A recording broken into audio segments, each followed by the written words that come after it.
कहानी। ईमानदारी का फल। एक छोटे से गांव में अमन नाम का एक लड़का रहता था। उसका परिवार बहुत गरीब था।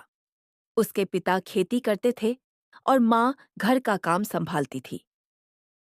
अमन रोज स्कूल जाने से पहले खेतों में मदद करता और स्कूल के बाद लकड़ियां इकट्ठा करके बेचता था। एक दिन अमन को रास्ते में चलते चलते जमीन पर एक चमकता हुआ बटुआ मिला।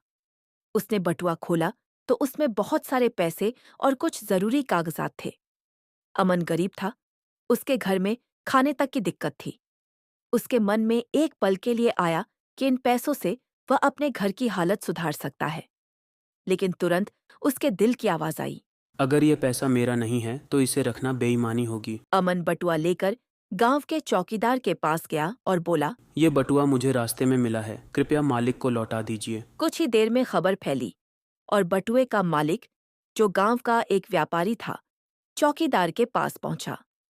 उसने बटुआ खोला और उसमें सब कुछ सही सलामत देखकर बहुत खुश हुआ। बेटा, तुम चाहते तो यह पैसा रख सकते थे, लेकिन तुमने ईमानदारी दिखाई। मैं तुम्हारे इस अच्छे काम के लिए तुम्हें इनाम देना चाहता हूं। अमन ने मुस्कुराकर जवाब दिया। मुझे इनाम की जरूरत नहीं है। मुझे खुशी है कि मैंने अपना फर्ज निभाया। व्यापारी उसकी बात सुनकर बहुत प्रभावित हुआ। उसने खुद ही अमन और उसके परिवार की मदद करने का निश्चय किया। उसने अमन की पढ़ाई का पूरा खर्च उठाया और उसके पिता को अपने यहाँ काम पर रख लिया। धीरे धीरे अमन ने पढ़ाई पूरी की और बड़ा होकर गांव का एक ईमानदार अफसर बना। गांव वाले जब भी उसका नाम लेते तो कहते, देखो, ईमानदारी का फल कितना मीठा होता है। अमन ने जो किया उसका उसको कितना अच्छा फल मिला। ईमानदारी से कभी नुकसान नहीं होता।